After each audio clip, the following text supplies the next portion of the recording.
De acuerdo con datos de la Secretaría de Gobernación, las deportaciones de mexicanos que se encontraban en Estados Unidos disminuyeron en los primeros 9 meses de 2017.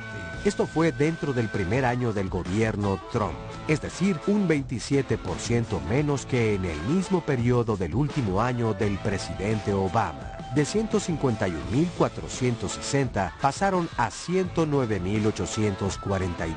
Sin embargo, han aumentado las expulsiones de migrantes detenidos lejos de la frontera. Si antes lo más habitual eran las deportaciones de migrantes que acababan de pasar a Estados Unidos, ahora son cada vez más los migrantes que ya se encontraban con una vida hecha del otro lado. A pesar de que al iniciar su mandato, su objetivo era expulsar de su país a los bad hombres, como llama a criminales y delincuentes, hoy todos son prioridad.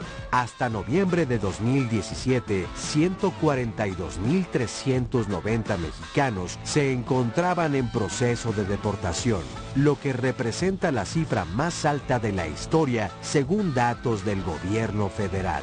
¿Qué significa para nuestros connacionales ser deportados cuando tienen una vida hecha en los Estados Unidos? ¿Cómo llegan a México? ¿A qué se enfrentan? ¿Qué opciones tienen para comenzar de nuevo? Hoy, en Diálogos en Confianza, conozcamos la realidad que enfrentan las personas deportadas.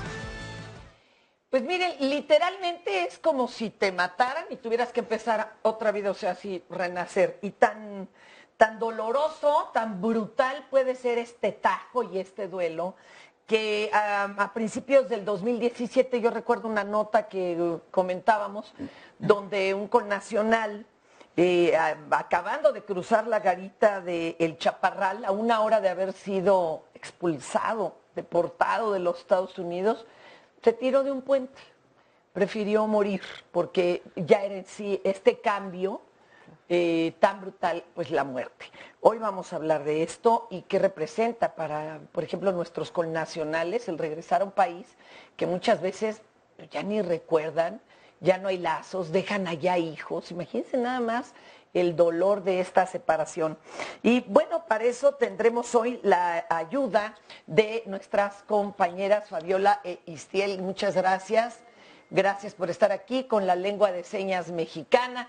También Sandra. ¿Cómo estás, Sandra? Hola, Fer, muy bien, aquí entrando en calorcito, por lo menos calor humano, y muy contenta de estar con ustedes, leyéndolos a todos. Muchas gracias porque ya nos están saludando en la transmisión en vivo. Recuerde que estamos, además de en su televisión, en la página web de Canal 11, que es www.canal11.com.mx, /diálogos, perdón, ya lo dije mal, es Canal 11, /diálogos.mx. Lo que pasa es que, ¿sabes qué, Fer? Ya nos ven muchísimo más también por Facebook Live, y es lo que quería decir. Recuerde que y en todos los países, en todos lados nos puede ver a través de Facebook. Se busca la transmisión de cada día de nuestro programa, en este momento Facebook Live transmitiendo el tema, y ya nos saluda aquí Azul Oreb, Anabel Mendoza, Mirniux Marx, Elena Murillo, Yolanda Juárez, Gabriela Isunza, que están listas para poner atención a lo que se va a decir en el programa del día de hoy. Oye, voy a presentarles a quienes nos acompañan, que han estado trabajando en este tema desde hace un buen rato. Entonces, de que le saben,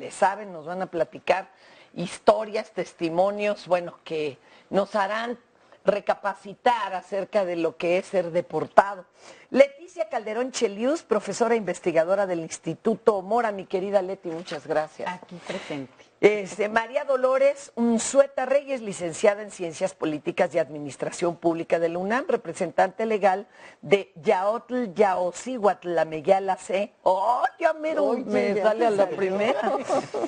Organizadora organización dedicada a la protección de los derechos humanos y cuenta con un programa de atención a personas mexicanas deportadas de Estados Unidos. Está también Diego Miguel María, cofundador del colectivo Deportados Unidos en la lucha y Deportados Brand. Muchísimas gracias por encontrarse con nosotros. Y Israel Concha, fundador de la asociación New Comienzos. Qué bonito. New Comienzos, porque así se vive, ¿no? Cachito en inglés y un cachito en español. Muchas gracias. Oigan, vamos a ver el testimonio de Fren. Creo que es de lo más representativo como para entender o empezar a platicar de esta problemática. Yo llegué a Houston cuando tenía 16 años. Empecé a trabajar de ayudante de plomero, que ganaba $3.25 pesos la hora. Tenía 27 años de vivir en Estados Unidos. Yo no tenía planeado regresar, porque ahí estábamos bien y también no tengo ya familiares aquí en México. Un domingo en la tarde llegaron a mi puerta y era el sheriff y afuera estaban 2 agentes de ICE eran. Y el sheriff me dijo, oye, ¿quién vive aquí? Todo eso. Le dije, pues vivía yo y la mamá de mi nena. Y luego entonces ya me dice, oye, ¿conoces a esta persona? Le digo, no. Y ya me dice, oye, ¿tú tienes, cuál es mi estatus? Que si era ciudadano americano, les dije que no. Y ya pues, ni modo, vámonos para arriba. No me dieron tiempo ni de, como mi teléfono estaba adentro en la recámara.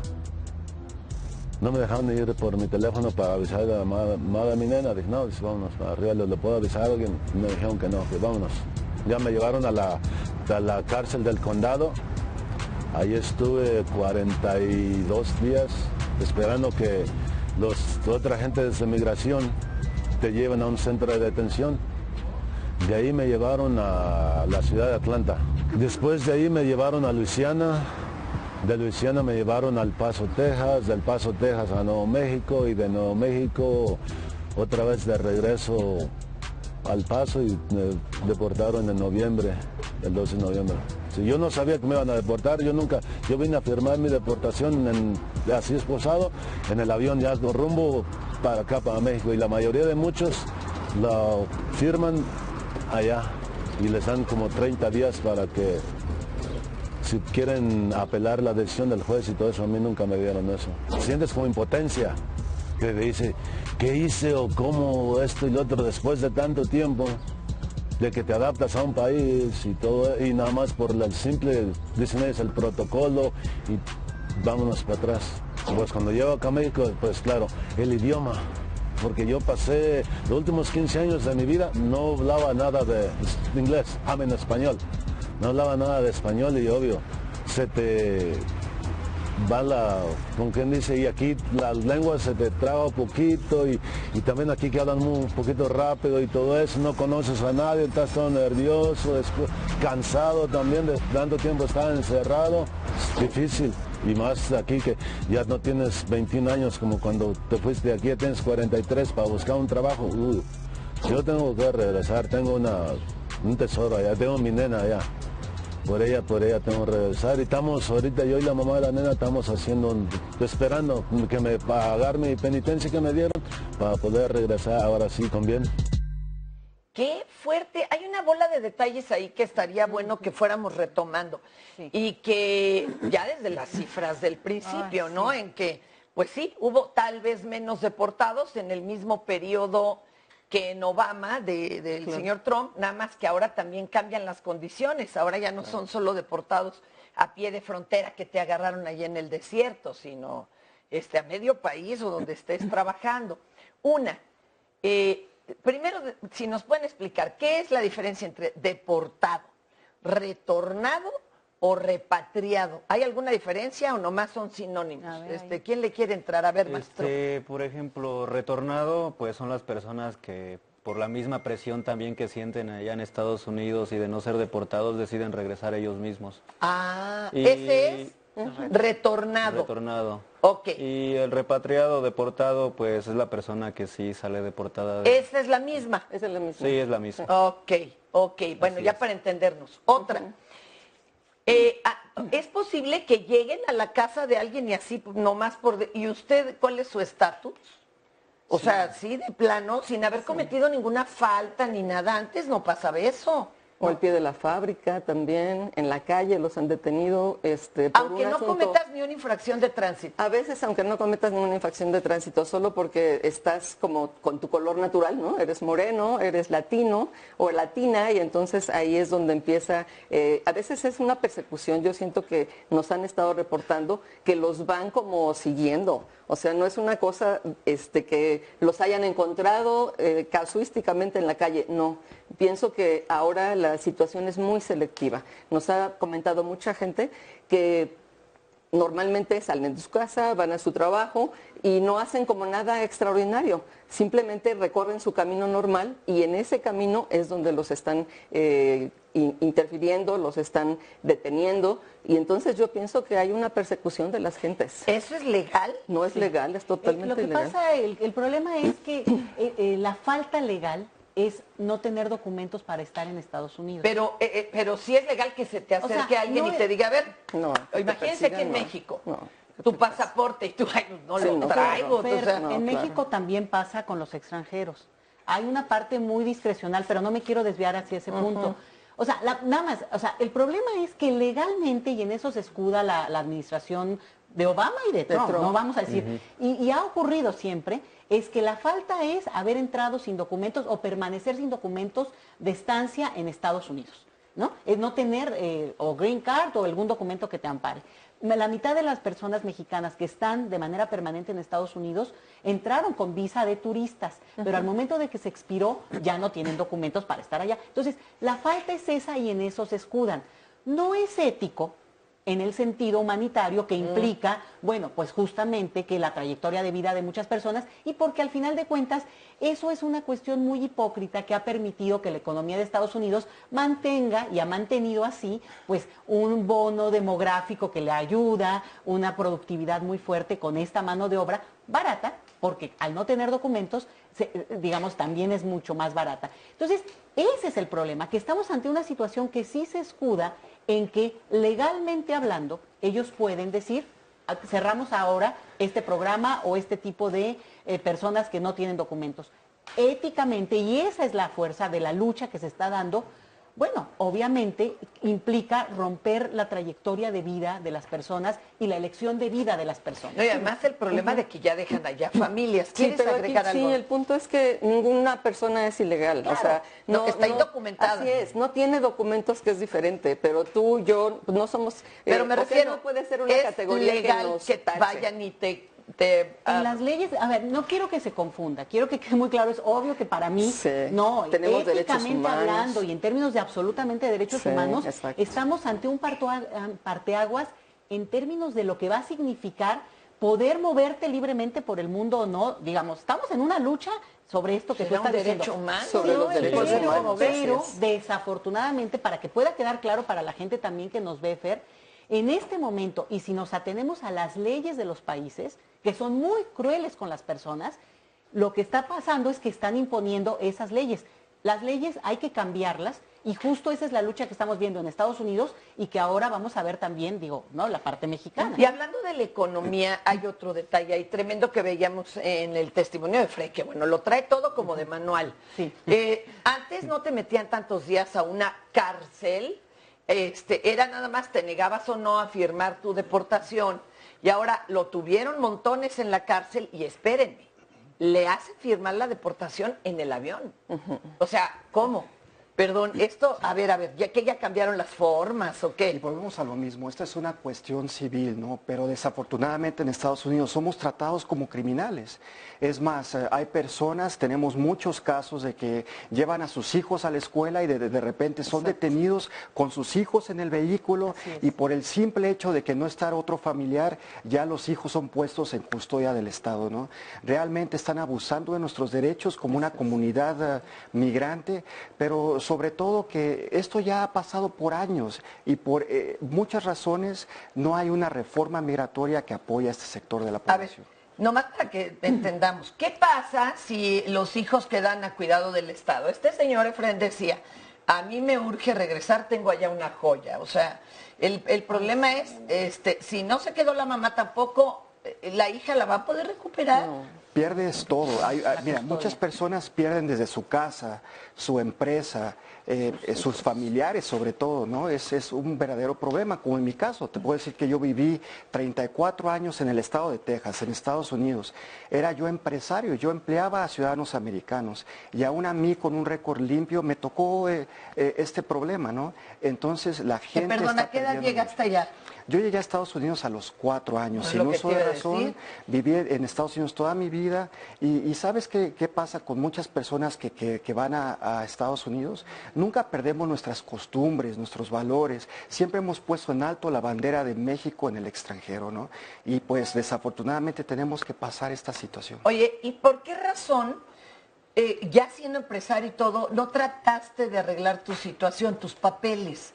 Es muy difícil, o mejor ni abro la boca, no me vayan a echar. ¿Cuál es el asunto? Sí, son procesos, ¿no? Desafortunadamente en mi caso, y eso que te sé las leyes de inmigración como la palma de mi mano, en mi caso traté de todas maneras, desafortunadamente no se podía. Yo al saber que era indocumentado, nada me impedía seguir adelante. Yo quería comprobar que yo era un ciudadano que estaba dispuesto a esa mala fama, ¿no? ¿Y a qué edad te diste cuenta de esto? Yo desde primaria, como a los tal vez 6, 7 años quedé indocumentado, pero aún así continué estudiando, terminé la preparatoria, la universidad, me gradué de administración de empresas, pero en ese momento, cuando ya yo tenía que buscar un empleo, pues me di cuenta que es ilegal, ¿no? Trabajar para alguien más, pero nada te impide empezar tu propio negocio y fue lo que hice. Empecé un negocio de transportación, limusinas, shuttles, conserjería. Se supone taxis. Que si inviertes es mucho más fácil que te den una nacionalidad, ¿no? Hay ciertos tipos de visas como inversionistas, también sobre todo en ciertas áreas de Estados Unidos donde la inversión no necesita ser millones de dólares, pero sí son varios procesos. Desafortunadamente en mi caso, o como el caso de muchas personas, pues no tenemos otra opción más que vivir en las sombras, ¿no? Oye, ¿no te ayudó ni el ser emprendedor? Ahora, ¿eso te ayuda acá en tu retorno? Pues sí me ayuda mucho porque recuerda toda esta experiencia que tuve a lo largo de años. En el momento en que me detuvieron, yo pude firmar mi deportación y al día siguiente regresar a México, pero yo dije, ¿sabes qué? Prefiero saber qué pasó al final en lugar de preguntarme toda mi vida, ¿qué hubiera pasado si hubiera peleado? Si no lo hago. Nos cuentas ahorita regresando y ahorita nos platican todos, cada uno desde su nicho, ¿verdad? Lo que han estado viendo, viviendo y también atenderemos todas las redes, ¿verdad? Ya tenemos muchos comentarios. Sandra, bueno, seguimos en diálogos en confianza para saber qué es eso de ser deportado.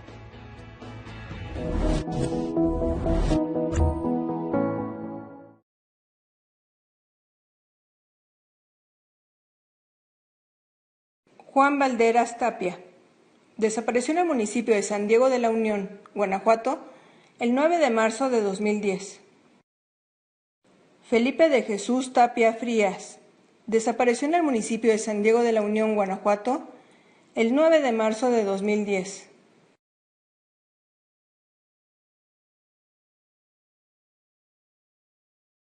Jeremy Wade vuelve, porque siempre hay criaturas fascinantes que ver.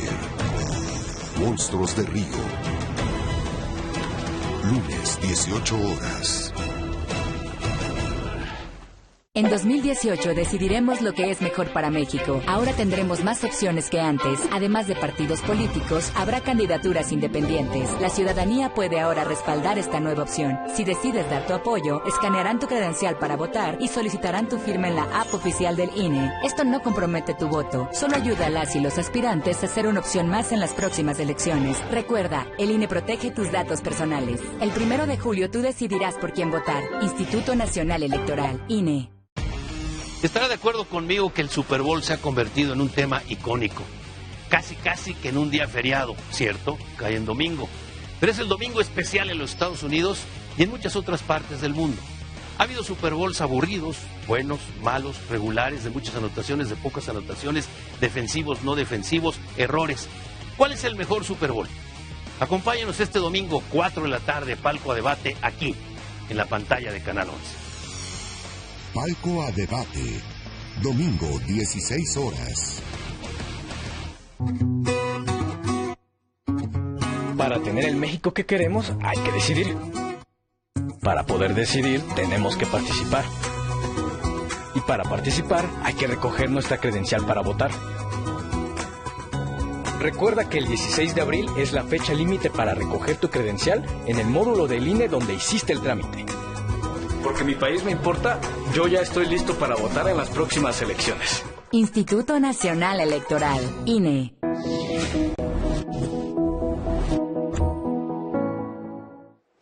Vamos a ver parte de este documental Pasos Ciegos, realizado por las directoras Ana Isabel Guadarrama y María Inés Riqué allá en 2012. Fíjense qué interesante, vamos a verlo.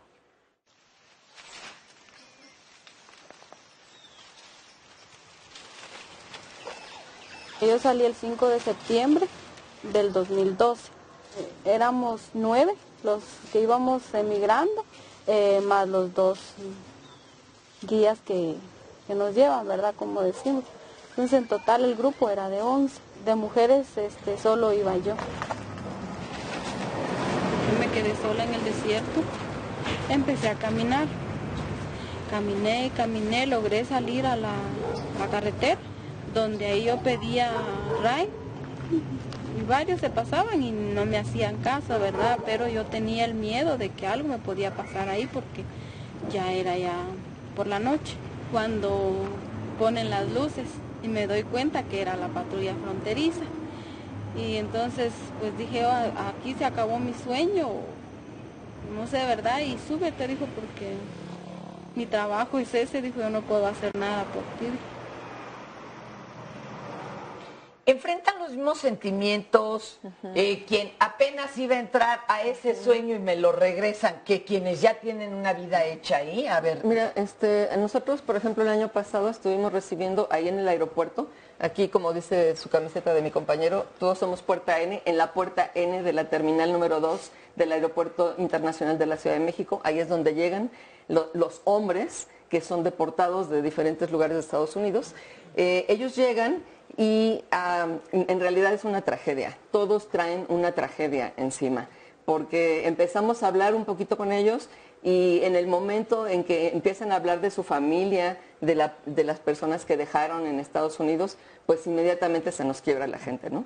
Entonces, y nosotros también, por supuesto. ¿Cuándo es que los mandan por avión y cuándo es que te los regresan a Garita? Ajá. Yo he estado en puertas así donde los avientan de la reja a la hora que sea. Sí, este caso de la señora, no nos llegan mujeres aquí en la Ciudad de México. Bueno, a la semana pasada llegaron 4 mujeres, pero es como súper extraordinario que ellas lleguen. Todavía no sabemos como el mecanismo, pero parece ser que las personas que son mujeres las dejan en la frontera como para que puedan regresar por sus niños cuando son madres de familia.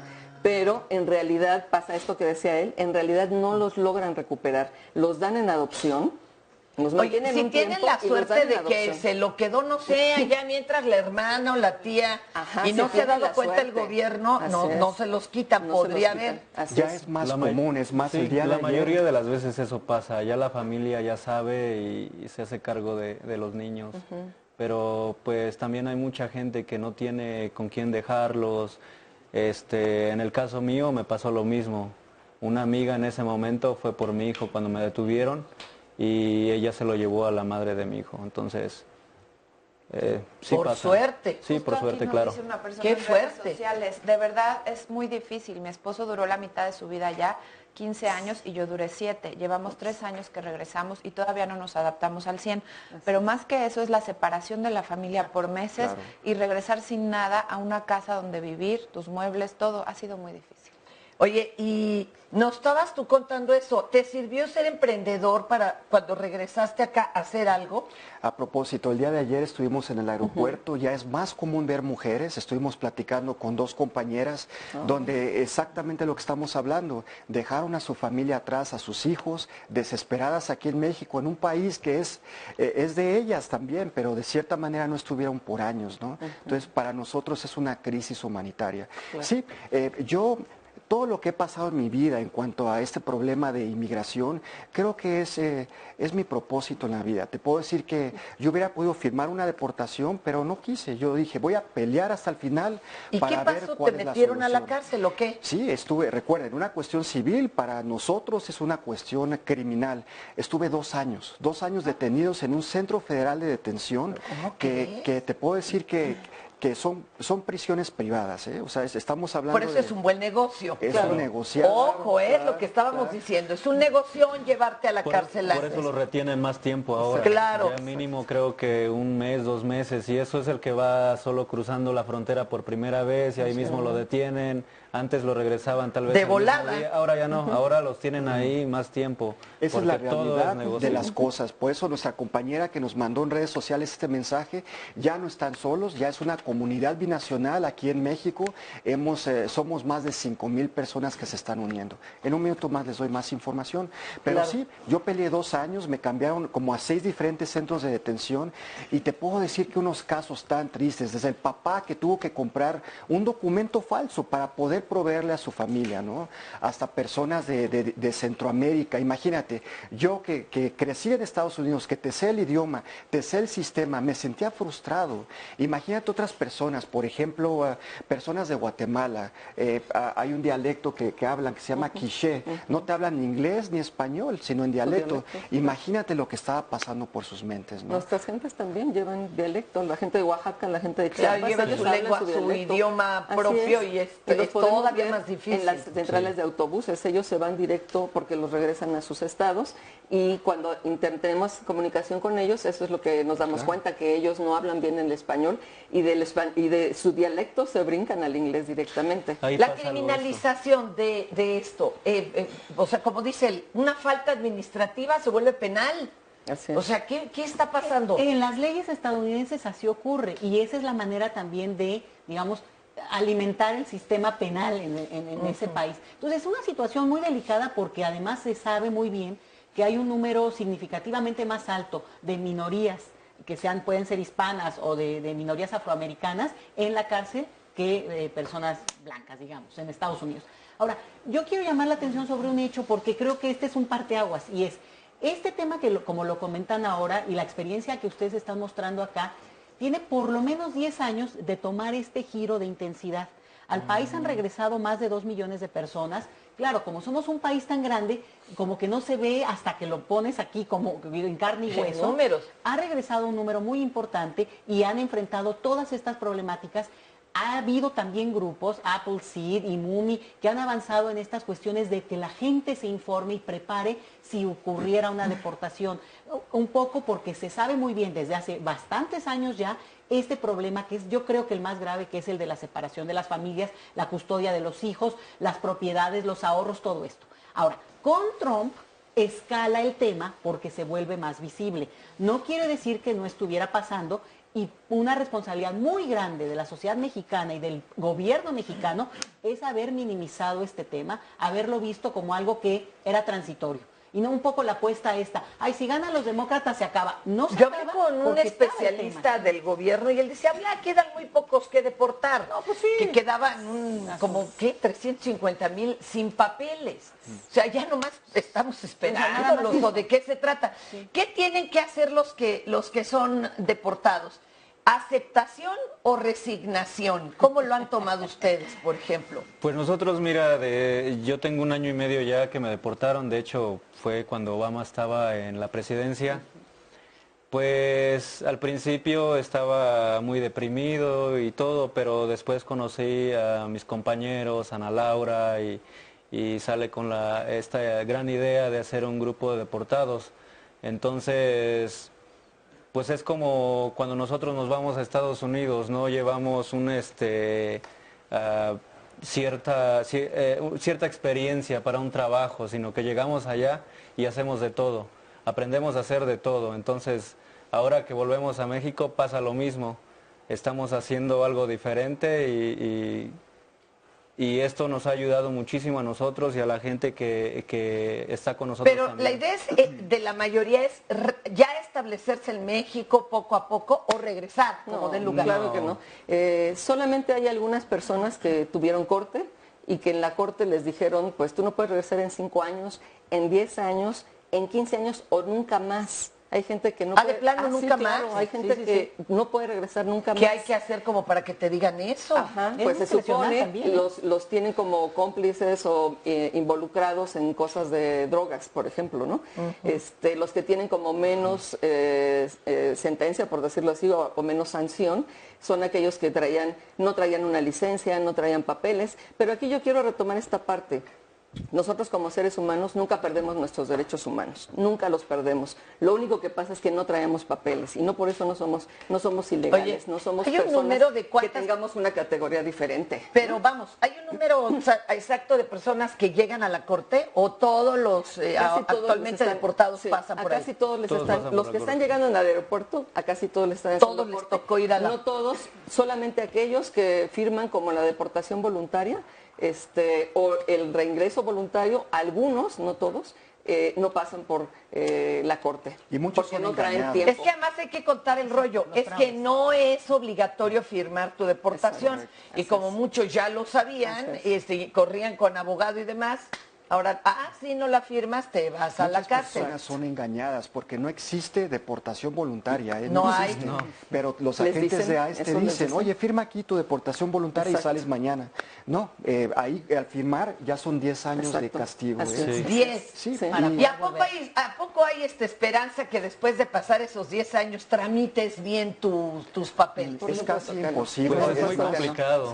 Pero... Es más, si tú regresas a Estados Unidos antes del tiempo, y puedes pasar tiempo federal, ¿no? O ya deportado de por vida. Es un crimen. Otra cosa que te quería comentar, pasa algo curioso. Cuando una persona es repatriada, deportada, muchas veces, pues claro, quieren regresar a Estados Unidos porque allá está su familia, pero está pasando algo curioso. Se están dando cuenta que aquí pueden haber oportunidades, que por tu nivel de inglés puedes obtener buenos empleos, ¿no? Imagínate, personas que están regresando con certificaciones de siglo XXI en varias áreas, ¿no? Como agricultura, servicios, turismo, que tienen mucho que aportar a la sociedad mexicana. Creo que es un regalo también de cierta manera al gobierno mexicano que no les costó nada los estudios de los juniors. Ojalá que haya plazas de trabajo exactamente y que también pudiera alcanzarles el sueldo que se les ofrece aquí, claro. Porque precisamente aquí nos dice una llamada que su esposo era su chef en Estados Unidos y cuando regresó pues no encuentra trabajo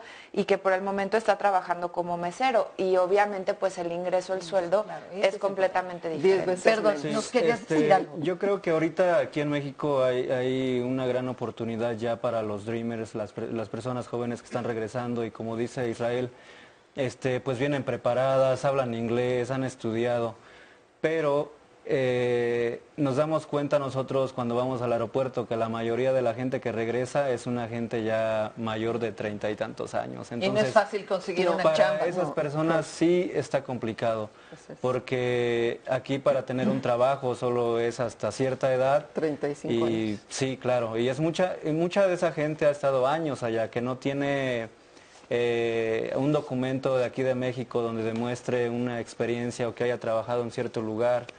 ¿Qué es peor o más difícil? ¿Ser migrante en Estados Unidos, indocumentado, o ser un deportado? ¿Qué se pone más rudo? Pasa algo curioso, porque en Estados Unidos tienes que vivir en las sombras por no tener un documento que acredite tu estatus, ¿no? Y puedes pasar mucha discriminación. Pero ¿qué creen? Al momento de regresar, muchos de nosotros también en nuestro propio país somos discriminados por los tatuajes, la manera en que vistes, tu corte de pelo, la manera en que hablas, ¿no? Muchos de nosotros no hablamos bien el español, un poco pocho, y desafortunadamente puedes ir hablando en inglés en el metro, transporte público, y pasa de que te digan, oye, tú habla español, estás en México, ¿no? Cuando realmente, pues, de cierta manera la sociedad mexicana debe de entender que somos igual que mexicanos, que todos los demás, simplemente así es como crecimos, ¿no? Yo quiero comentar algo. Mira, cuando la gente regresa aquí a la Ciudad de México y al país en general, enfrentan una situación de discriminación muy fuerte. Incluso conocimos de un caso de una persona que tuvo que meter su queja ante derechos humanos. De plano. De plano, porque la delegación Iztacalco lo acusaba de que era guatemalteco. y él no podía demostrar en ese momento que era mexicano, que había nacido en México, porque no traía sus papeles. Y ese es el primer derecho que tenemos que recuperar. Capaz que termina hasta en la migra de acá, Dios así mío. es. Lo querían deportar a Guatemala. Wow. Entonces tuvo que meter su queja y entonces pudo conseguir su acta de nacimiento y demostrar que era mexicano. Pero hay mucha discriminación en México de nosotros mismos hacia nuestros connacionales. Y otra cosa que yo quería comentarte. Cuando están regresando las personas en México, nosotros tenemos ahorita 5 casos de accidentes de trabajo que son bien delicados. Gente que viene ya lastimada del cuello, lastimada de la columna. Que podrían haber demandado. Por supuesto, que no los operaron correctamente en Estados Unidos. De los 5, solo uno no hizo el reporte en Estados Unidos. Todos los demás iniciaron su juicio en Estados Unidos y les dieron como la mitad de lo que tenían que haberles dado. Y después de la mitad del dinero, desaparecieron expedientes, ya no los deportaron en ese momento, ya no pudieron concluir como la demanda laboral que tenían que hacer. Y esas personas ya no pueden trabajar en México. ¿Por qué? Porque vienen lastimados, claro. Ya nadie los quiere contratar. Una persona que se cortó su dedo ya no puede, o sea, ya tiene que entrar aquí como en la categoría de discapacitado. Sí, pero no tiene IMSS, no tiene ISSSTE, entonces ¿qué hacemos? Entonces la tragedia, después de que perdieron a la familia, porque casi todos ese es el problema, que pierden a la familia, pierden el sueño, pierden el trabajo y tienen que enfrentarse aquí a una situación donde el trabajo es 10 veces menos pagado que en Estados Unidos. A ver, pero México y además es empático. Pues, o sea, ¿cuál es la alternativa para ellos? ¿México es empático con esta situación? ¿Hay alguna asociación que diga, a ver, vente, tú persona con discapacidad, o a ver, tú, ¿no? Yo creo que eso es lo más interesante. Y es que está empezando, aquí tenemos unos ejemplos maravillosos de gente que está cambiando esta situación. Había sido un retorno, bueno, decía yo un retorno hormiga, cada vez más visible, y entonces lo importante es que empieza a ver y empieza a empoderarse la gente. Exacto. Y empieza a recuperar una cuestión que tú das en la clave de Israel cuando dices, no, bueno, se dan cuenta, son mexicanos, y entonces como mexicanos hay que exigirle al Estado. No te dicen que eres de ese país, bueno, exigirle. Porque aquí hay una cosa que se ha ido mucho con el tema de los Dreamers, que es toda una situación muy dramática, que es probable que se pueda resolver para bien de los deseos de las personas. Pero son un número así. Es el 10% del total de la población que no tiene documentos en Estados Unidos. Entonces se ha opacado el hecho de que el universo de mexicanos migrantes que retornarían al país, en general, como tú lo decías, tiene una escolaridad más baja y que probablemente tenían 2 o 3 trabajos en Estados Unidos y tampoco aprendieron inglés, que esa es otra cosa. Pueden haber estado muchos años en Estados Unidos, pero tal vez no aprendieron tampoco un inglés que pudo haber aprendido alguien que tuvo la oportunidad de estudiar. Entonces, eso hay que tenerlo en cuenta, aprenderlo y reconocerlo y enfrentarlo como sociedad y como país en general, porque eso es la que nos toca. Es una experiencia como de exilio, es volver, digo, sí, al país que te dicen que naciste, pero es ver y reconocer una sociedad que no conoces. Es un exilio, eres extranjero en tu propio país. Claro. Alguna llamadita y regresamos. Nos dice Bill Bonilla, yo conozco a personas que después de 20, 25 años ilegalmente, de vivir ilegalmente en Estados Unidos, se regresan por su propia voluntad y están a gusto en México. Reconozcan que la vida en México puede ser mejor que en Estados Unidos. Regresando les leo más comentarios. Tenemos casos de exilio.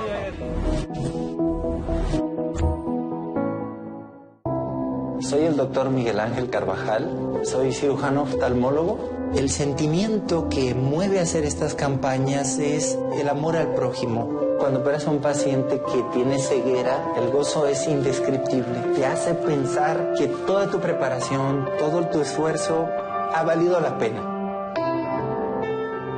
Yo creo que sí es posible mejorar la calidad de vida de las personas al operarle la catarata.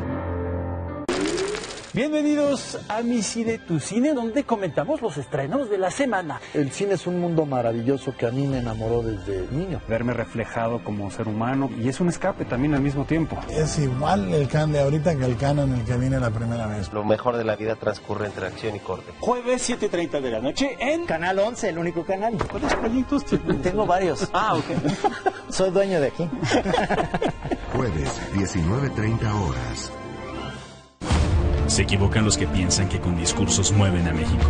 Los que movemos a México somos los ciudadanos, los que sabemos que el esfuerzo es el mejor homenaje para los nuestros, los que llevamos a México en el rostro con orgullo, hemos ido ganando fuerzas, tomando terreno. Nuestra participación es la solución. Atreverse el progreso, nuestra decisión. Estamos listos, estamos haciendo la diferencia. El cambio es tuyo, es contigo. Atrévete. PRD. Desde lo cotidiano hasta los avances tecnológicos más innovadores. La ciencia está en todos lados y es parte importante de nuestra vida. Factor Ciencia, revista científica del Instituto Politécnico Nacional, lunes 19:30 horas. La gente está harta de lo que está pasando en las precampañas, que López Obrador es un peligro, que Anaya traiciona, que los independientes no lo son tanto, que si no soy del PRI, pero soy su candidato. Yo conozco a gente valiosa en todos los partidos y en la sociedad. Llevo 20 años trabajando con ellos. ¿Y sabes qué? Hay más gente buena que mala. Este es un gran país. Y si seguimos dividiendo, no vamos a avanzar. Pero hay una cosa que nos une, las ganas de trabajar para que nos vaya bien. Soy José Antonio Meade. José Antonio Meade.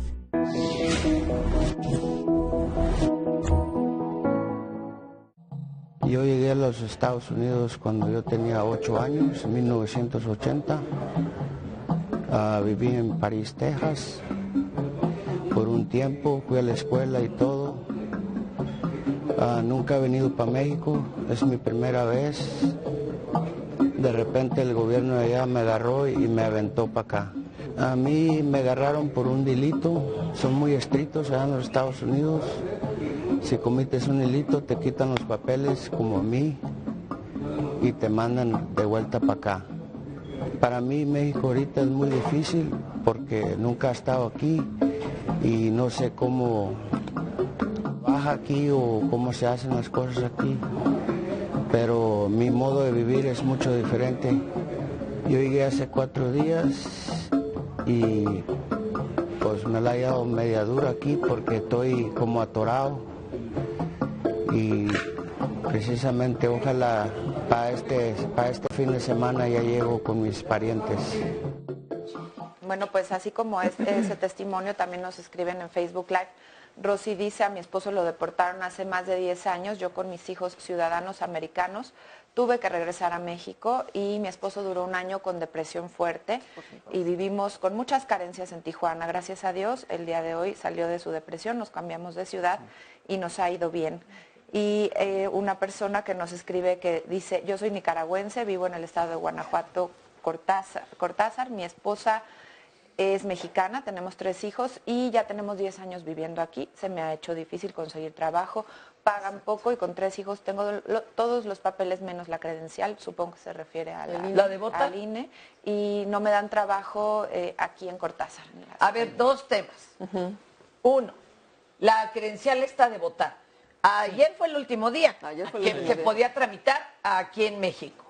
Y el lío porque muchos pues ya no alcanzaron y eso lo necesitan para lo que sean los deportados. ¿Y qué nos sirve la que te dan allá en Estados Unidos? Porque allá la puedes tramitar también apenas. Sí, pero no sirve porque dice en el extranjero. Dice ¿Y no te sirve votar en el extranjero.